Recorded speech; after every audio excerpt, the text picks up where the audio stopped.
Today's recipe is hummus. It's a Middle Eastern treat loved by all, Jew and Gentile and Arab alike. Matter of fact, they slather it upon everything in Israel, much like margarine. Start with 2 cans of chickpeas, and I prefer Goya. You can use any kind you want, it doesn't matter. Just 2 cans, drain all the water off, keep about, I don't know, 1/4 cup, 1/2 cup off to the side for later. You'll need either a clove of garlic or some garlic powder. I prefer garlic powder because it mixes with the, it emulsifies better. What else you need? About a teaspoon of white pepper. If you don't have white pepper, don't use any pepper at all. White pepper's the shiz, nah. And you'll need about 1/4 to 1/2 cup of extra virgin olive oil. You can use regular olive oil, but hummus, as it's called, has usually like peanut oil and other oils mixed in with it. It's not pure olive oil. So if you're allergic to peanuts, you might end up dead if you're not getting extra virgin olive oil. Which kind of makes me wonder, why aren't all the people allergic to nuts dead yet? The last 50 years or so, peanuts have been pretty prominent. And to find out that you're allergic to it, you have to have a reaction to it. So you ought to be dead. Darwin rules, man. Darwin. Anywho, what else you need? Some salt. I prefer sea salt. Especially the kind that's real flaky, like margarita salt.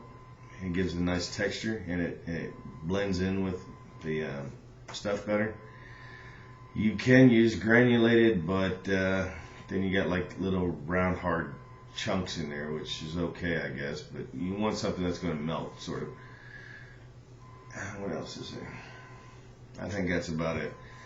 Put a can in the blender of the chickpeas and drained, and then kind of pulse it on the blender. Get a little chopped up. Put the second can in there, pulse it a little bit, chop it up, and then just hit the bad boy on like blend number 4, whatever type of blender you have. Just put it on roll for a while, for about 3-4 minutes. Get it. It's going to be kind of pasty. Then you want to slowly, if you have one of those blenders with the hole in the top, that's cool. Take your olive oil. It really doesn't matter, any kind of olive oil, but extra virgin is better. Pour it in there real slow, drizzle it, and keep an eye on the texture of the blending stuff. After that, take a look at it. You want it to be the consistency of like a milkshake. You'll see some grainy bits, but you want it to be really smooth. At this point, while it's still running, add a little more olive oil.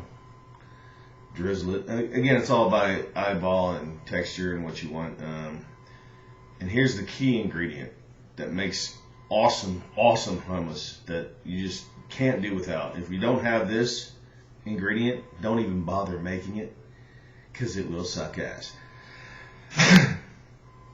Sesame oil. Dark sesame oil. Do not get light sesame oil. You might as well throw that shit away. Dark sesame oil gives an aroma and a flavor to your hummus that is to be rivaled by all. It's awesome. Okay. So, you got your 2 cans of chickpeas, a teaspoon of white pepper that you put in when you start chopping, teaspoon and 1/2 of some kind of sea salt, flaky salt, olive oil, sesame oil. That's the kicker. And I'm talking about a teaspoon and 1/2 of dark sesame oil. Now, a little goes a long way, so be careful with it. You can always add more, but you can't take it out once it's in there.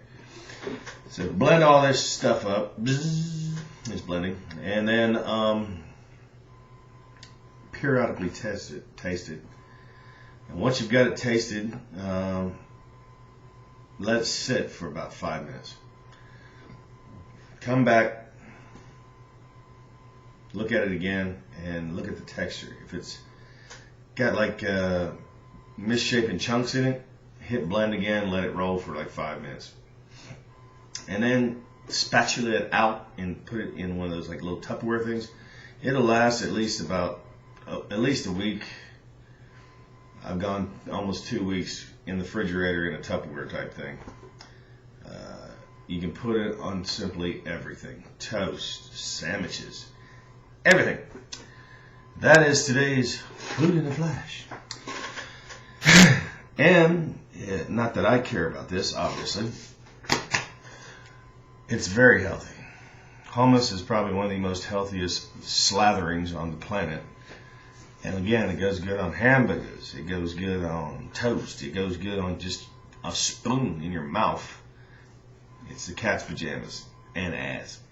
All right, that was today's recipe for the week. Bye-bye.